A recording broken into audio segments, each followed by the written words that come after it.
Hi everyone, this is editor Shanu Arora. कैसे हैं आप लोग? I hope you guys are fit and fine यार। तो इस वीडियो में जो आप ये वीडियो देखने वाले हैं, इस वीडियो में मैंने अपने स्टूडेंट के साथ गूगल मीट कर रखा है, ठीक है। उनके साथ मीटिंग कर रखी है और उनके सारे डाउट्स को क्लियर कर रखा है। तो आई होप, मैंने सोचा ये रिकॉर्डिंग जो है यूट्यूब पर भी हम शेयर कर सकते हैं, ताकि बाकी जो हमारे सेल्फ स्टडी वाले स्टूडेंट हैं, बाकी जो मीटिंग नहीं ज्वाइन कर पाए थे, हमारे आईआईटी जैम के प्लस स्टूडेंट्स, और या फिर जो बाकी कोचिंग के स्टूडेंट्स हैं जो हमारे यूट्यूब चैनल पर पढ़ते रहते हैं, उनकी भी हम हेल्प कर सकें, ठीक है। तो इस वीडियो के थ्रू मैं यही बताने वाला हूँ कि कैसे आप आने वाले एक महीने में आईआईटी जैम 2025 की तैयारी कर सकते हैं। उसके साथ साथ जैम 26 और जैम 27 की भी कैसे आप तैयारी कर सकते हैं, उसके ऊपर भी मैंने बात कर रखी है। उसके साथ साथ जेस 25, सीवेट पीजी 25 के ऊपर भी बात कर रखी है, ठीक है। सारा डिस्कशन यहाँ पर मैंने इस वीडियो में कर रखा है ओवरऑल, जो आपको हेल्प कर रहा होगा आपकी प्रिपरेशन जर्नी में, ठीक है। बाकी इस वीडियो में मैंने, ठीक है, ये वीडियो आप फिजिक्स, केमिस्ट्री, मैथ्स, बायो वाले स्टूडेंट्स भी देख सकते हैं, ताकि उनको भी प्रिपरेशन जर्नी में हेल्प हो सके। इस वीडियो में मैंने एक डॉक्यूमेंट के बारे में बात कर रखा है, आईआईटी जैम 25 डॉक में, जहां पर मैंने सारे के सारे मेरे कोर्सेज के लिंक्स डाले हुए हैं। तो आप इस डॉक्यूमेंट में आप देख सकते हैं मेरे पिछले साल का स्केड्यूल भी था, ठीक है। पूरा पूरा साल का स्केड्यूल था कि एक साल में मैं किस तरीके से 2 बार डिटेल कोर्स कराता हूँ, रिवीजन कोर्स कराता हूँ, प्रैक्टिस कोर्स कराता हूँ, पीवाईक्यू कोर्स कराता हूँ, वीकली संडे टेस्ट कराता हूँ, मॉक टेस्ट कराता हूँ, सभी प्रीवियस क्वेश्चंस करवाता हूँ, and so on so fourth. इस डॉक्यूमेंट में मैंने, देखो, इस ये जो डॉक आपके सामने खुला हुआ है, इसका लिंक ये है। अगर आप इस पर क्लिक करेंगे तो ये डॉक्यूमेंट आपका खुल जाएगा, जहां पर सारे लिंक आपको मिल जाएंगे। इसमें आप देख सकते हैं कि मैंने सभी प्लेलिस्ट वगैरह डाल रखी है, जितनी भी प्लेलिस्ट है, उसके साथ साथ जितने भी डिटेल कोर्स हैं उनके भी लिंक्स यहाँ पर आपको मिल जाएंगे। ये जो है प्लस कोर्सेज है, लेकिन ये फ्री कोर्सेज है। ओपन फॉर ऑल कोर्सेज भी है हमारे पास, और केवल प्लस कोर्सेज जो पेड कोर्सेज है वो भी है यहाँ पर, ठीक है। सभी सब्जेक्ट्स के कोर्सेज मैंने डाल रखे हैं, सभी की प्रैक्टिस क्लासेस डाल रखी हैं, आप देख सकते हैं। मतलब आप एक बार ये खुद से डॉक्यूमेंट खोल के देखना, and you will be able to visit that, ठीक है। ऑल्सो वीडियो में आगे बढ़ने से पहले जस्ट एक इंपॉर्टेंट इन्फॉर्मेशन देखेंगे यार आप लोग, और उसके बारे में यहाँ पर मैं डिस्कशन करना चाहूंगा, देखेंगे यार। So this is the topper selection जो हमारा इस बार रहा था, ठीक है। और हर डिपार्टमेंट में बहुत अच्छे सिलेक्शन हमारे रहते हैं हर साल यार, ठीक है। इसके साथ साथ आप देख सकते हैं टॉप 20 भी हमारे पास बहुत अच्छे अच्छे हैं बेसिकली, ठीक है। जो नया बैच स्टार्ट हुआ था वो 20 दिसंबर से स्टार्ट हुआ था। तो जितने भी हमारे जैम 26 के स्टूडेंट हैं या जैम 27 के स्टूडेंट हैं, यानी कि BSc first year, second year, third year and drop year, चारों कैटेगरी के लिए बैचेस ऑन है। आप अपनी जैम की प्रिपरेशन स्टार्ट कर सकते हैं। साथ ही साथ सीवेट पीजी के लिए अलग से एक बैच स्टार्ट होने वाला है जनवरी मंथ में, तो उसके बारे में भी मैं आपको इन्फॉर्मेशन दे रहा हूँ आने वाली वीडियो में, ठीक है। और आप बिगिन कर सकते हैं, ठीक है। तो आप जैम 26, ठीक है, क्रैक कर सकते हैं। एश्योर्ड सक्सेस यहाँ पर हमारा प्रोग्राम चल रहा है, उसके बारे में मैं आपको इन्फॉर्म करूंगा। फिलहाल आप यहाँ पर देख सकते हैं इस तरीके से 50% तक ऑफ है, 55% तक का ऑफ यहाँ पर अभी अन अकेडमी आपको दे रहा है, तो आप ज्वाइन कर सकते हैं। अरोरा 10 कोड या एस 10 कोड लगाकर आप ज्वाइन कर सकते हैं, ठीक है एवरीबॉडी। गेट पीसीएम के भी इसी तरीके से ज्वाइन कर सकते हैं, ठीक है। चलिए, बाकी आप अब इस वीडियो को एंजॉय करिए, पूरा देखिएगा आराम से, ठीक है। इस वीडियो में आपको सारा कुछ इन्फॉर्मेशन यहाँ पर अब मिल जाएगा, आप आराम से देखिए। और एक एक अगर आपका कोई डाउट रह भी जाता है तो भी आप कमेंट करके मुझे आराम से बता सकते हैं, I will be happy to answer your all the doubts, ठीक है।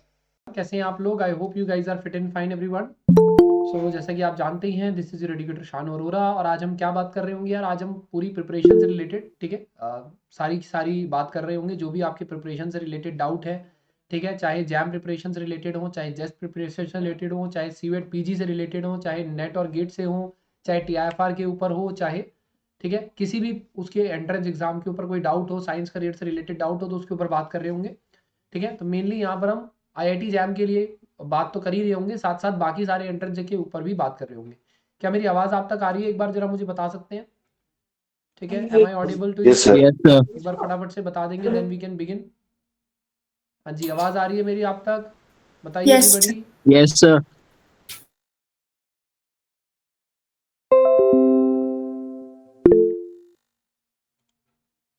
ठीक है, मुझे आपकी आवाज नहीं आ पा रही है, क्या कोई बोल के बताएगा भाई आवाज आ रही है? इतना शर्माने वाली क्या बात यस है? सर, आ रही है आवाज। आ रही है सर। ठीक है, मुझे भी सर आपकी सर। आवाज आ रही है। ठीक है, बाकी लोग बोलिए जी एक बार। सर, आ रही है। मैं आपकी आपकी भी ऑडियो चेक कर लेता हूँ, मेरे तक आ पा रही है या नहीं आ पा रही, ठीक है। यस सर, आ रही है, आ रही है सर, आवाज आ रही है। चलिए, ठीक है यार। तो जैसा पता ही है आपको यार, ठीक है, ये मीटिंग यार बहुत दिनों से पेंडिंग चल रही थी, तो मैंने सोचा यार एक मीटिंग हम करेंगे प्रिपरेशन से रिलेटेड, जिसके ऊपर सारी डिस्कशन हम कर सकते हैं। तो यार आपको पता ही है 13 दिसंबर आज हो चुकी है, और मेनली जो आपका एंट्रेंस एग्जाम है, जो आईआईटी जैम का एग्जाम है आपका, कब है आपका एग्जाम आईआईटी जैम का? 2nd Feb. कितने दिन रह गए हैं? कितने दिन रह गए हैं? Yes. Roughly 50 days. ठीक है, रफली 50 डेज रह गए, 50 डेज रह गए हैं आपके। तो यार देखो, अब आपको पता है कि क्या करना है, ठीक है ना। आप लोगों को सभी ने अब तक तो इतना तो आप कर ही रहे हो, इतने टाइम से आप प्रिपरेशन कर रहे हो, एटलीस्ट इतना तो आपको मालूम है कि यार अब हमारे को क्या करना चाहिए, किस तरीके से, है ना, कि किस तरीके से अप्रोच करना है, क्या क्या हमारा एग्जाम में रह गया है, कितना रिवीजन रह गया है, कितना प्रैक्टिस रह गया है, वो सब आपको पता है, ठीक है।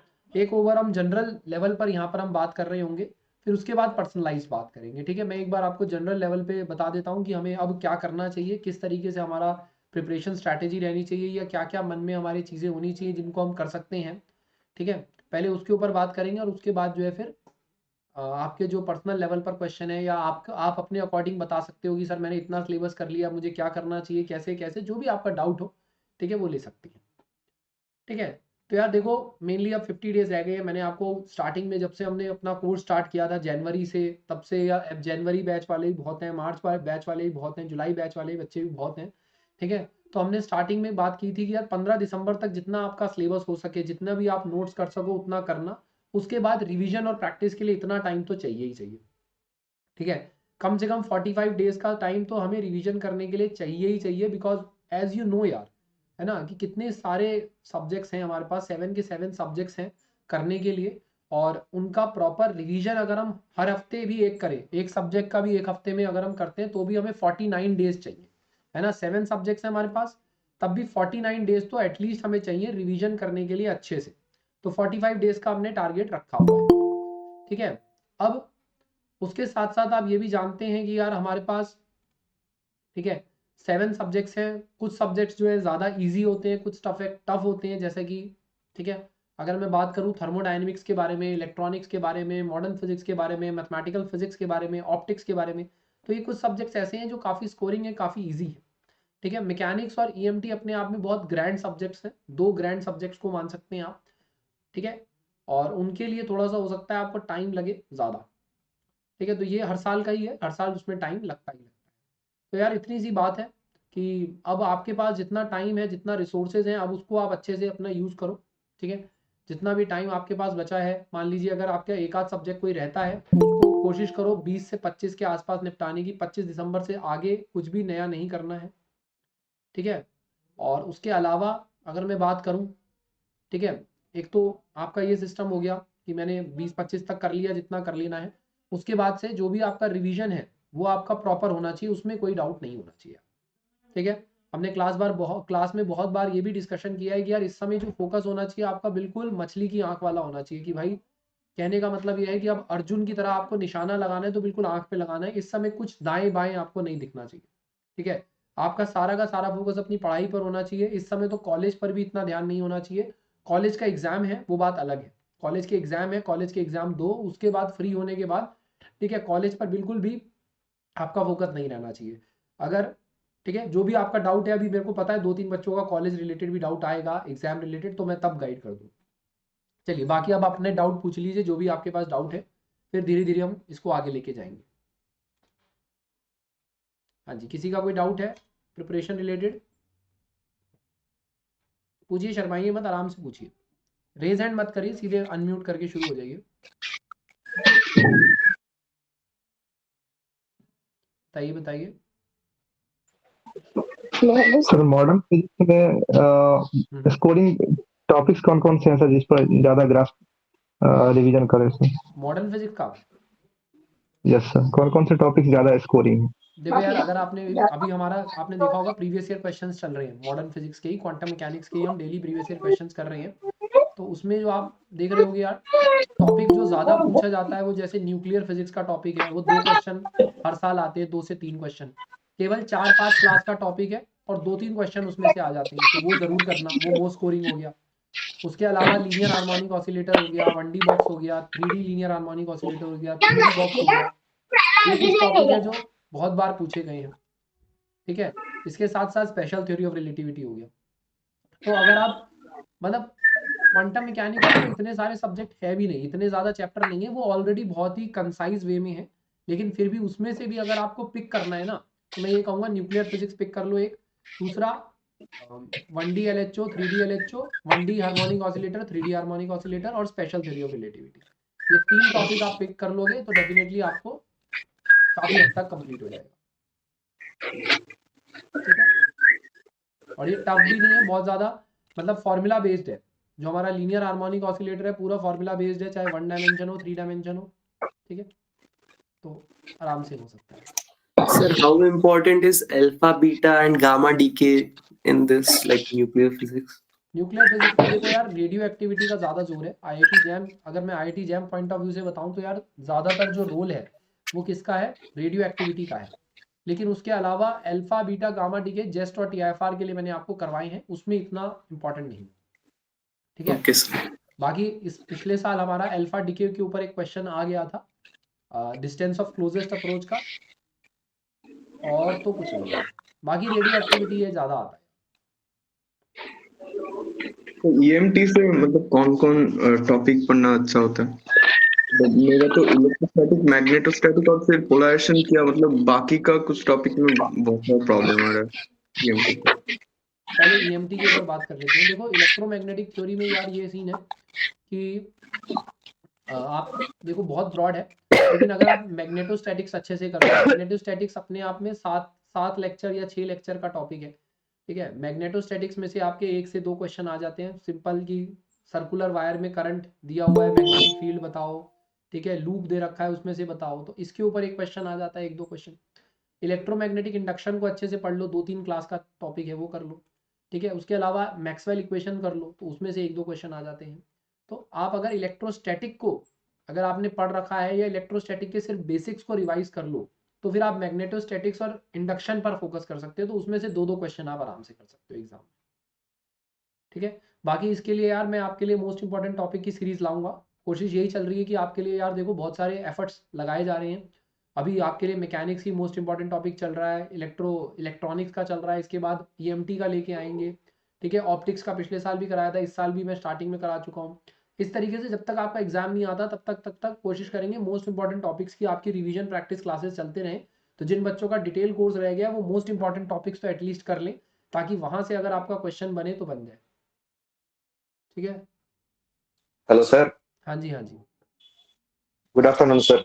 सर मेरा एक क्वेश्चन है कि जैसे सर मैंने आपको एक बार लाइव क्लास में पूछा था कि इलेक्ट्रॉनिक्स में मेरा थोड़ा प्रॉब्लम हो रहा है और EMT में थोड़ा प्रॉब्लम हो रहा है, तो आपने बोला था कि मेरे वीडियोस देखो, प्रैक्टिस करो, तो उसमें से सर मैंने किया और अब मैं मतलब उस स्टेज में आ गया हूँ कि मैं क्वेश्चन अप्रोच कर सकता हूँ। ओके, तो अभी मेरा ऑसिलेशंस और मैकेनिक्स में रिजिड डायनामिक्स और सेंट्रल फोर्स मोशन छोड़कर बाकी जो सब्जेक्ट्स है मैंने कर लिए हैं आपके वीडियोस से और प्रैक्टिस करके, और मैं सर आपके MIT सीरीज भी देख रहा हूँ।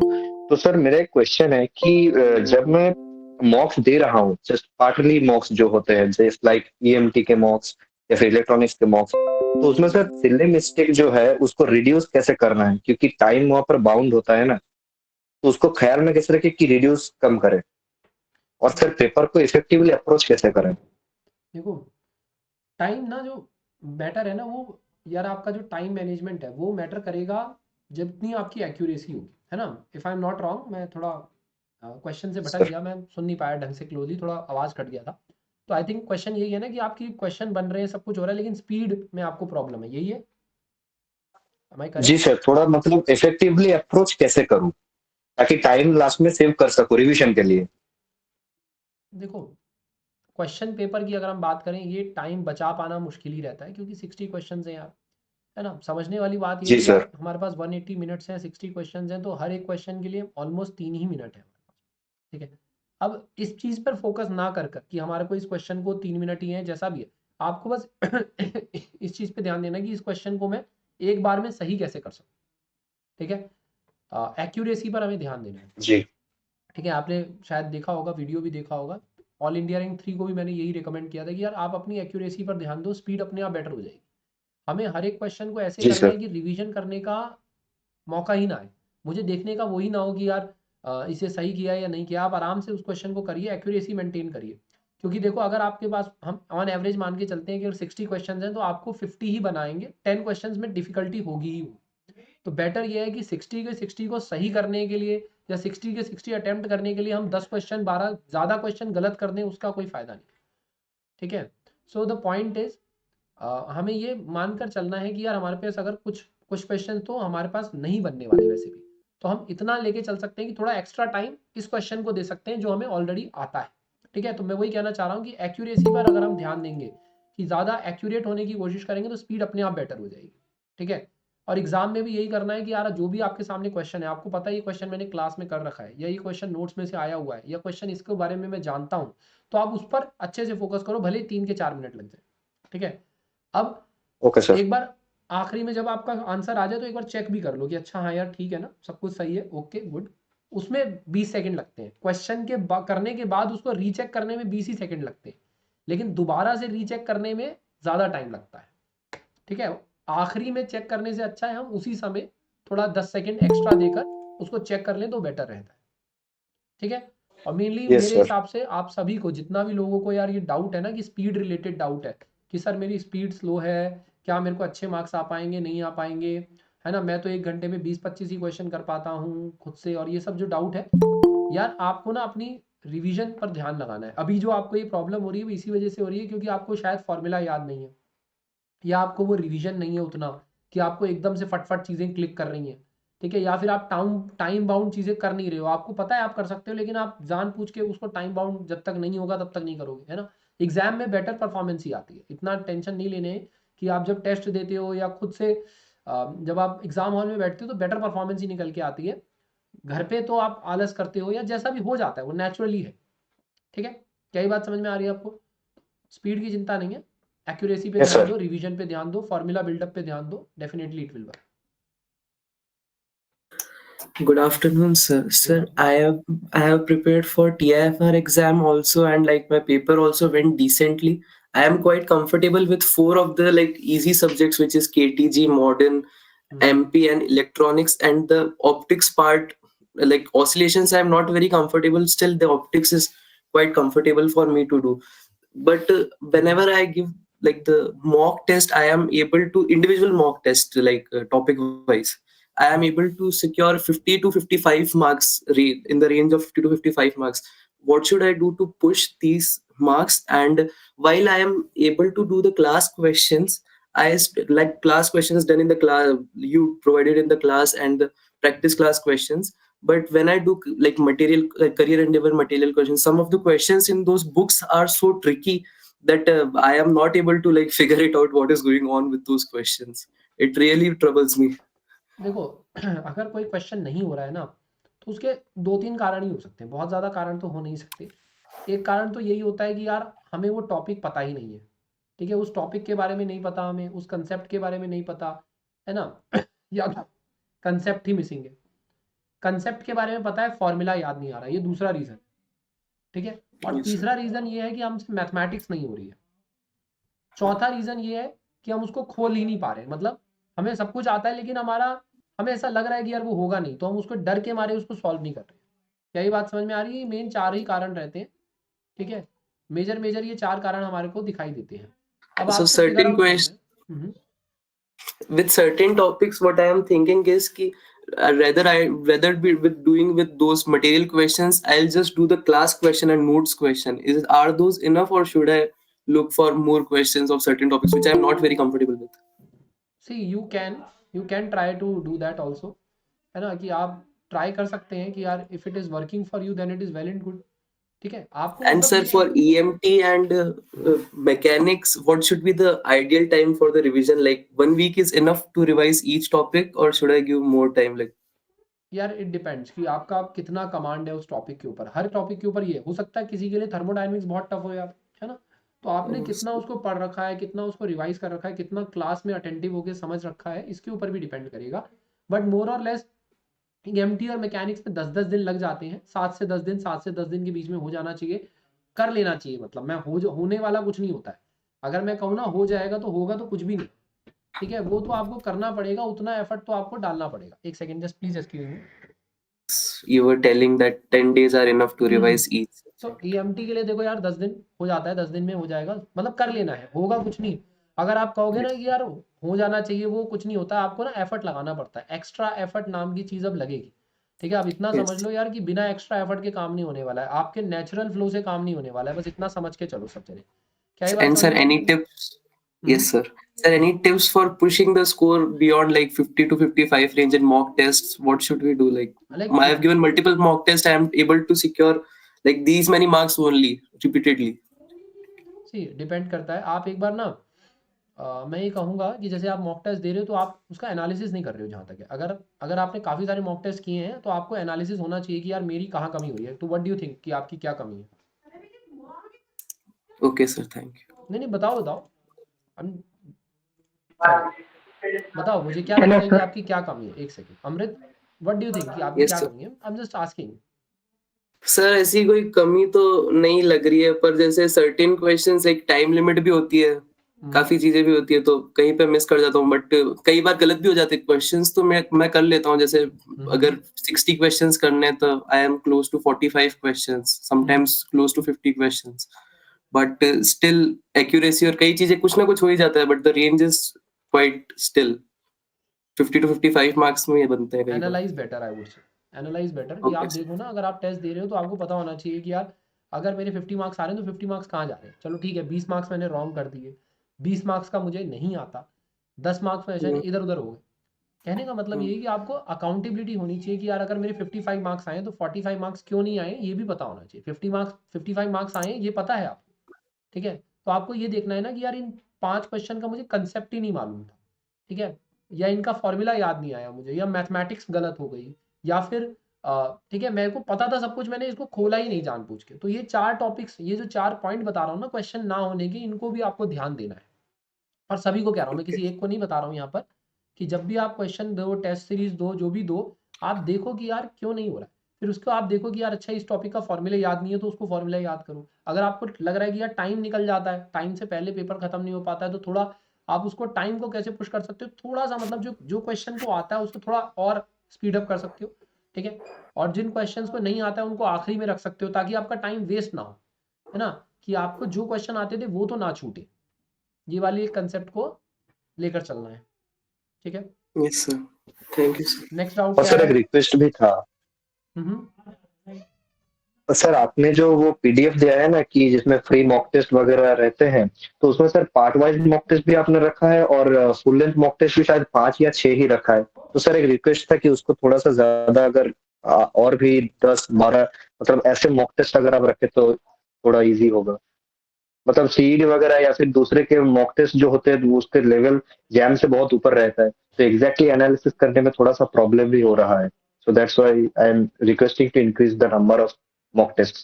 ठीक है, उसको टेस्ट को अभी बढ़ाएंगे, अभी जनवरी मंथ में लेंगे। अभी यार ज़्यादातर बच्चों का ना रिवीजन चल रहा है, मैं इसीलिए वो टेस्ट सीरीज नई नहीं निकाल रहा हूँ, ताकि अभी क्या होता था फिर बर्डन हो जाता है यार। आप लोगों ने जिन लोगों ने कर रखी तैयारी उनका तो ठीक है, लेकिन जिन्होंने नहीं कर रखी उनका ये रहता है कि यार बर्डन आ जाता है। तो मैं ये चाहता हूँ कि जनवरी महीने तक आप अपना जितना रिकॉर्डेड मटीरियल है, जितना रिकॉर्डेड टेस्ट है वो दो। जनवरी महीने में फ्रेश टेस्ट आपके लिए लेके आएंगे, ताकि उस समय थोड़ा सा एक टेस्टिंग सबकी हो जाए, आपको भी एक अच्छा कंपटीशन लेवल का पता लग जाए कि यार सबकी तैयारी हो गई तो अब कैसे मार्क्स आते हैं मेरे बाकियों के कंपैरिजन में, है ना। तो ये जानना जरूरी है। जी सर। तो जनवरी मंथ और में सर करेंगे। यूट्यूब पे आपने पिछले साल भी जैसे करवाया था कि लाइव जैसे मतलब अभी एमआईटी सीरीज वगैरह जैसे करा रहे हैं कि क्वेश्चंस देकर 2 मिनट रहे फिर हम लोगों को करने दिया, तो सर उस तरह के और भी सेशंस अगर ज्यादा आए तो हेल्पफुल होगा। अभी तो चल रहा है इतना करो, बाकी और भी है लाइव आते रहेंगे, अभी तो है ही। बाकी यार देखो मैं रिवीजन प्रैक्टिस क्लासेस के बारे में ये कहना चाहूँगा, जैसे हमारी डेली जो यूट्यूब सीरीज चल रही है, मैकेनिक्स की सीरीज चल रही है, इलेक्ट्रॉनिक्स की सीरीज चल रही है, करो फॉलो करो, लेकिन उसको सेल्फ स्टडी से रिप्लेस मत कर देना। सेल्फ स्टडी का अपना ही एक जी सर। प्लेस होना चाहिए, ठीक है भाई। सेल्फ स्टडी सबसे ज़्यादा इंपॉर्टेंट है, क्योंकि क्लास में जब आप क्वेश्चन करते हो तो हाँ हाँ हाँ हाँ सब कुछ समझ में आता है, ठीक है।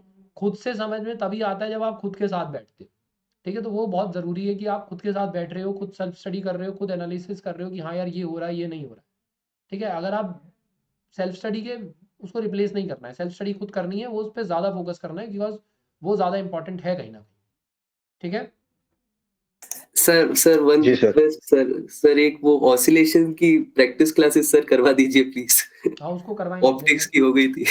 ऑप्टिक्स की हो गई थी, ऑसिलेशन की भी ले आएंगे। उसमें तो ज़्यादा है नहीं। सर ऑप्टिक्स में मेजर ऑप्टिक्स देखो, ऑसिलेशन की बात करें तो मेजर एक उसमें SHM है, एक डैम्पिंग है, और एक हमारा वो हो गया ऑर्गन पाइप एंड ये हो गया। मेनली यही 2 टॉपिक है उसमें करने के। सर क्वांटम की भी बाकी है लास्ट की, हाँ, क्वांटम की भी 3 क्लासेस बाकी है लास्ट की, वो तो मैंने अभी करवा दी ना। 3D पोटेंशियल वाली क्लास मैंने अभी यहाँ पर करवाई यूट्यूब थी। पर यूट्यूब पर जो नहीं, लास्ट टाइम आप चला रहे स्पेशल क्लास करवाई थी 3D पोटेंशियल के ऊपर, वो जाके देख लेना, उसमें हो जाएगा कवर। थे। अभी ओके सर। 3 दिन पहले कराई थी, चेक कर लेना। सर जो सुपरपोजिशन वाले टॉपिक हैं, परपेंडिकुलर और डिफरेंट फ्रीक्वेंसीज, वो वाला इतना इंपॉर्टेंट नहीं है सर ऐसे? मतलब वो आप ऊपर ऊपर से ब्रश अप कर लो। मेन IIT जैम के लिए देखो यार, आने को तो कुछ भी आ सकता है, सिलेबस में तो सब कुछ ही है, लेकिन अगर मोस्ट इंपॉर्टेंट टॉपिक के बारे में बात कर रहे हैं, मोस्ट स्कोरिंग टॉपिक्स के बारे में बात कर रहे हैं, तो फिर ऑर्गन पाइप वाला और damping and SHM। Okay sir. और सर ऑप्टिक्स में इंटरफेरेंस और डिफ्रैक्शन ही मोस्ट इंपॉर्टेंट है ना, और पोलराइजेशन अगर मैं इन कर लूं। पोलराइजेशन हर साल 2 क्वेश्चन आता है, इंटरफेरेंस से 1 क्वेश्चन आता है, थिन फिल्म से 1 क्वेश्चन आता है, डिफ्रैक्शन से 1-2 क्वेश्चन आते हैं। ठीक है सर थिन फिल्म सॉरी मतलब सर इंटरफेरेंस में क्या देखा कि बहुत सारी किताबों में लिखा हुआ रहता है कि 2n-1 λ/2 पाथ रिफरेंस, किसी किसी किताब में 2n+1 λ/2। तो कभी सर क्या है कि माइनस लगाकर आंसर मिल जाता है, कभी सर प्लस लगाकर आंसर मिल जाता है। ऐसा तो सर कभी ये मतलब वो एक डाउट हो रहा है। वो नहीं, वो ना पता क्या है, अगर आप m की काउंटिंग 1 से स्टार्ट करोगे 1 2 3 4, तो 2n-1 यूज करोगे। अगर n की काउंटिंग 0 से स्टार्ट करोगे तो 0 1 2 3 करोगे, बस इतना ही फर्क है। n की वैल्यू 0 से स्टार्ट हो रही है या 1 से, आंसर में फर्क नहीं आ सकता। ठीक है, ये सर इसके रिलेटेड एक सेशन रखेंगे प्रैक्टिस का, मतलब ये 2n-1 और +1 का, तो थोड़ा सा इजी होगा समझने में। +1 वाला ही रखो, जो करवाया है क्लास में n+1 वाला ही वही करो, वही सही है, ओके सर वही counting. Sir sir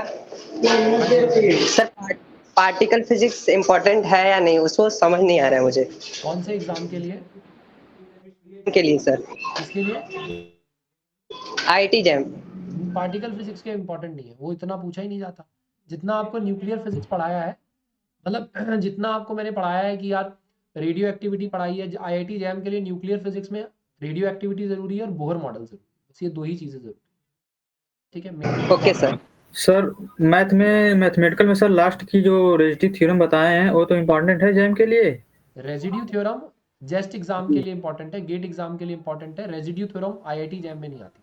complex analysis का जो सिलेबस है IIT जैम के लिए वो इतना ही है कि आपका IIT जैम में केवल कॉम्प्लेक्स नंबर, कॉम्प्लेक्स फंक्शन और CR कंडीशन, टेलर सीरीज, ये लॉरेंट। सबसे आ रहा है। ठीक है, टेलर सीरीज तक ही है, तो लॉरेंट सर सीरीज भी नहीं। कॉम्प्लेक्स अलजेब्रा, हाँ मतलब सर कॉम्प्लेक्स अलजेब्रा ही सिर्फ। हाँ, कॉम्प्लेक्स अलजेब्रा, सर कॉम्प्लेक्स तो number, complex complex integration, function, CR condition, Taylor series.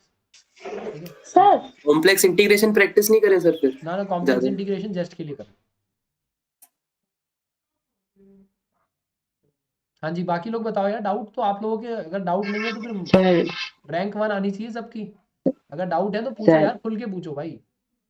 हाँ जी, सर मेरे कॉलेज में तो जनवरी में सेमेस्टर एग्जाम है। ठीक है, कब से कब तक है आपके सेमेस्टर एग्जाम? वो अभी डेट नहीं दिया, बट प्रपोज डेट जनवरी के, दिसंबर के 30 से जनवरी के 1 या 2 वीक तक दिया है, उसके अंदर ही होगा। ठीक है, अब यार मतलब जनवरी 1, सॉरी आवाज कट गई थी, जनवरी 1 वीक तक ना? हाँ वही प्रपोज डेट दिया है, तो अभी कोई श्योरिटी नहीं है, देखो यार, जनवरी के 1 वीक तक हो जाएगा आप लगभग। ये मान के चलो, देखो सेमेस्टर एग्जाम से डरने वाले बच्चों बिल्कुल नहीं डरना है। सेमेस्टर एग्जाम से क्यों नहीं डरना है? क्योंकि वो तो देने ही देने हैं ना यार, वो आज हो या कल हो, 10 दिन उनके लिए रिजर्व रखने ही रखने हैं, 10 से 12 दिन। तो बस ये आप मान के चलो यार कि अगर वो जनवरी में होते हैं तो भी कोई दिक्कत नहीं है, कि अगर तब भी 12 दिन उसको देने ही देने हैं। अगर आज हो जाते हैं तब भी उसको 10-12 दिन देने ही देने हैं। तो उसको बिल्कुल आप दिमाग से निकाल दो कि यार आपको बस इतना ध्यान रखना है कि जो सेमेस्टर एग्जाम है वो आपको पता है कि आपकी सेमेस्टर एग्जाम की कितनी प्रिपरेशन है, कितने टाइम में आप उसकी प्रिपरेशन कर सकते हो, या कितने टाइम में आप नंबर सफिशिएंटली गुड ला सकते हो उसमें, वो आपको पता होगा। लेकिन अगर मैं मान के चलूँ कि मेरे को 15 दिन इनफ है, तो मेरा एग्जाम चाहे 10-20 दिसंबर से शुरू हो और चाहे मेरा एग्जाम चाहे 5 जनवरी से शुरू हो, मुझे कोई फर्क नहीं पड़ना चाहिए, क्योंकि वो एग्जाम उतने ही टाइम लगना ही लगना है। ठीक है ना? तो अगर मेरे एग्जाम 5 जनवरी से स्टार्ट है तो मैं 5 जनवरी तक इतना अच्छे से पढ़ाई करूंगा, अपनी IIT जैम की पढ़ाई इतने अच्छे से करूंगा कि भाई मुझे उन 15 दिन में कुछ महसूस नहीं होना चाहिए। मुझे ये मान के, अगर मेरा 5 जनवरी को एग्जाम है तो मुझे मान के चलना है कि मेरा 75 या 80% सिलेबस मेरा हो जाना चाहिए रिवीजन 5 जनवरी तक। उसके बाद 5 जनवरी से 20 जनवरी तक मैंने सेमेस्टर के लिए पढ़ा, उसके बाद आखिरी। ठीक है, अगर मेरे 20 दिसंबर को पेपर है तो भाई 15 दिसंबर से मैंने सेमेस्टर की तैयारी शुरू कर दी, 30 दिसंबर तक मेरे सेमेस्टर चले, सेमेस्टर मैंने अच्छे से पढ़ाई करी, उसके बाद फिर एग्जाम पे आ गए। तो वो तो देना ही देना है, वो उसमें तो कोई बचाव भी नहीं है, उसमें सोचना भी नहीं है, वो तो टाइम जाना है तो कोई दिक्कत नहीं है यार। सेमेस्टर एग्जाम भी तो देने हैं, वो भी अपने ही एग्जाम है, पढ़ाई थोड़ी है। ठीक है, तो IIT जैम के लिए सबके लिए लेवल ग्राउंड है, कोई ऐसा मत सोचो कि किसी का लेवल ऊपर है किसी का लेवल नीचे है।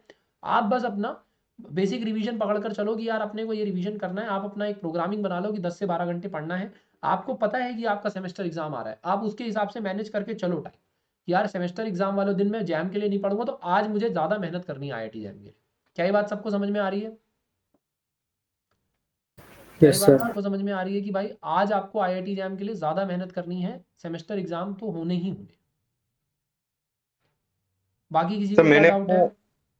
सर मैंने अपना प्रिपरेशन लेट से स्टार्ट किया, तो मैं एम कर रहा हूँ कि मेरा मतलब मेरा 4 टॉपिक तो ठीक ठाक हुआ, मतलब मैं 5 टॉपिक ठीक ठाक से कर जाऊंगा, और जो मैकेनिक्स और EMT उसमें सिर्फ इजी टॉपिक करूंगा, मतलब जो डिफिकल्ट लगता है मुझे वो छोड़ जाऊंगा। तो मतलब जनवरी का कितना डेडलाइन होना चाहिए कि उसके बाद में फुल लेंथ मॉक टेस्ट दे देखो सकता हूँ? मॉक टेस्ट तो यार आखिरी के 5 दिन भी दे लोगे तो बात एक ही है।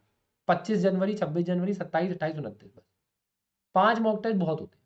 5 दिन ही चाहिए वो मॉक टेस्ट। मतलब मैं कह रहा हूँ कि जो भी आपके दिमाग में एक हर्डल बना हुआ है ना, उस हर्डल को एक ईजी डायरेक्शन में डायरेक्ट कर दो। हर्डल है ना यार, मॉक टेस्ट देना है, मॉक टेस्ट देना है, मॉक टेस्ट देना है, अरे आखिरी के 5 दिन कर लेना। क्या ये बात समझ में आई? ठीक बात है तो सर। एक ही है यार, है ना। और अगर आपके मन में हर्डल बना हुआ है कि सर PYQ कब करूंगा, PYQ कब करूंगा, टाइम दे दो उसको, एक टाइम फ्रेम में एक रूटीन में डाल दो कि यार मैंने 22 जनवरी से 25 जनवरी तक सारे PYQ कर देने। शॉर्ट हो गई। तो चीज़ों को शॉर्ट कर कर चलो कि अगर जो भी आपके करंट पढ़ाई, देखो यार करंट पढ़ाई में जो भी हर्डल बन रहा है उसको एक फिक्स टाइम फ्रेम दे दो, एक फिक्स रूटीन दे दो कि यार मुझे ये करूंगा।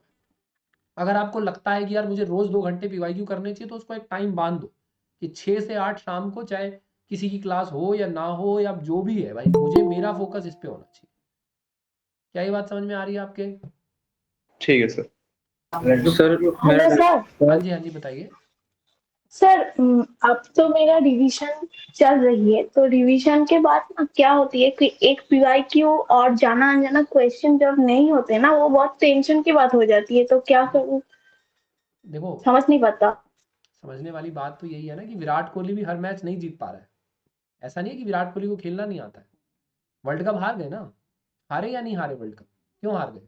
खेलना नहीं आता था, सब कुछ खेलना आता था, लेकिन सारी सारी सारी बॉलें नहीं खेलनी आती विराट कोहली को भी। सही है। ऐसे ही यार वही बात है ना कि Einstein was also wrong some time, even Einstein was not 100% correct in everything. So the point is कि हमें परफेक्शनिज्म को छोड़ना पड़ेगा। ये जो दुख का कारण है ना, ये जो हमारे दिमाग पे जो दुख का कारण है वो परफेक्शनिज्म है, कि हमें सब कुछ लाइफ में परफेक्ट चाहिए। अभी मैं एग्जाम के बारे में नहीं बात कर रहा हूँ, मैं ओवरऑल लाइफ के बारे में ही बात कर रहा हूँ यहाँ पे। कि जब भी आप दुखी होगे, जब भी आप परेशान होगे ना, अगर आप उसके रूट कॉज को सोचोगे ना, तो रूट कॉज यही होगा कि आप अपनी लाइफ परफेक्ट चाहते हो हमेशा, कि यार मेरे साथ ना ऐसा होना चाहिए, ये परफेक्ट होना चाहिए कि IIT मिले तो IIT बॉम्बे मिले, रैंक आए तो ऑल इंडिया रैंक 1 ही आए, इससे कम ना आ जाए, है ना। लेकिन क्या ये सबकी ऑल इंडिया रैंक 1 आ सकती है? नहीं आ सकती ना यार। देखो क्या मैं गलत कह रहा हूँ या सही कह रहा हूँ? हम लोग ऐसे ही सोचते हैं कि यार रैंक आए तो 1 आ जाए, जी सर। रैंक 2 आ जाएगी तो मजा सा नहीं आएगा यार, जिंदगी खराब सी लगेगी। लेकिन कितना गलत सोच है ना। सोच ये होनी चाहिए कि यार अगर रैंक 300 भी आ जाए, रैंक 400 भी आ जाए, रैंक 500 भी आ जाए, 500 रैंक आने का मतलब है आप 15,500 लोगों से ज्यादा हो। 16,000 बच्चे पेपर देते हैं हर साल, 16, 17, 18,000 जितने भी देते हैं। 500 रैंक आ गई तो इसका मतलब है आप 15,500 बच्चों से बेटर हो यार। आपको उन 500 की चिंता है जो आगे चले गए, वही तो प्रॉब्लम है। तो पहली चीज ये है कि हमें परफेक्ट नहीं होना है, आपको बेटर होना सीखना है। परफेक्ट होना एक गलत कंसेप्ट है, आपको बेटर होना सीखना है कि मैं लाइफ में रोज बेटर कैसे हो सकती हूँ। ठीक है, ये क्लियर है? क्वेश्चन 10 क्वेश्चन कर रहे हो, 7 क्वेश्चन आपने करे, 3 क्वेश्चन आपसे खुद से नहीं हुए। 3 क्वेश्चन नहीं हुए तो देखो कि यार क्या मुझे इसका कंसेप्ट नहीं मालूम है, क्या मुझे इसका फॉर्मूला याद नहीं है, क्या मेरे से मैथमेटिक्स गलत हो गई, या क्या मेरे को इस क्वेश्चन को मैं डर गई, खोला ही नहीं इस क्वेश्चन। ये 4 ही चीजें हैं। अगर कंसेप्ट नहीं पता तो कंसेप्ट पढ़ लो, फॉर्मूला नहीं याद तो फॉर्मूला याद कर लो, मैथमेटिक्स गलत हुई थी तो दोबारा मैथमेटिक्स कर लो, डर लग रहा था तो दोबारा सॉल्व कर लो। इतनी ही बात है, ठीक है। मतलब और सर एक हाँ प्रॉब्लम हो रहा है कि ये शॉर्ट नोट्स जो मैं बना रही हूँ, तो जब मैं प्रॉब्लम करती हूँ तो शॉर्ट नोट की डायरी मेरे साथ ही रहते हैं, तो क्या है ना, तो कुछ याद नहीं है तो बार बार ये शॉर्ट नोट में ही मैंने आँख चला जाता है, तो समझ नहीं पाता ये ठीक है या गलत है। कोई बात नहीं, अगर फॉर्मूला याद नहीं आ रहा है तो मैं वही कह रहा हूँ ना, जब आप प्रैक्टिस कर रहे हो, जब आप पढ़ रहे हो, तो आपका एग्जाम नहीं चल रहा है, तब ये आप जो आपका हमारा मैं आपका नहीं कहूँगा, हम सभी का यही है कि हम ना डुअल नेचर में जीते। क्वांटम मैकेनिक्स से क्या करें, हम एस्केप ही नहीं कर पा रहे हैं क्वांटम मैकेनिक्स के मैट्रिक्स को, कि हमेशा हम ना दो तरीके से सोचते हैं कि यार ये सही कर रहा हूँ या नहीं कर रहा हूँ। तो बेसिकली ठीक है यार, प्रैक्टिस कर रहे हो, आपका एग्जाम नहीं चल रहा है, आपने देख लिया फॉर्मूला, अगर फॉर्मूला पहले तो कोशिश करो ना आंखें बंद करके याद आ जाए, उसको लिखो, ट्राई करो कि हाँ यार ये फॉर्मूला सही लिख रहा हूँ या नहीं लिख रहा हूँ।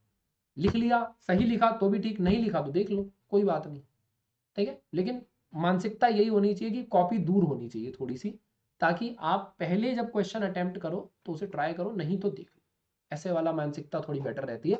अगर आपको लग रहा है कि यार मुझे फॉर्मूला रिवीजन में प्रॉब्लम है, तो क्वेश्चन करने से पहले ही, मान लो आज मुझे 3 डायमेंशन लीनियर हार्मोनिक ऑसिलेटर के क्वेश्चन करने हैं, तो उसके फॉर्मूले में पढ़ने से पहले ही 2 बार प्रैक्टिस कर लूंगा लिख लिख के, उसके बाद अगले पन्ने से मैं क्वेश्चन करना सॉल्व करूंगा, कि वो बार बार मेरे दिमाग में ना आए। क्या ये बात समझ में आई? जी सर। कि आज अगर मुझे अगर किसी, मान लो मुझे पूरी क्वांटम मैकेनिक्स के क्वेश्चन करने हैं, आज मैंने डिसाइड किया कि आज मैं 4 से 5 घंटे क्वांटम मैकेनिक्स के क्वेश्चन करूंगा, क्या करना है?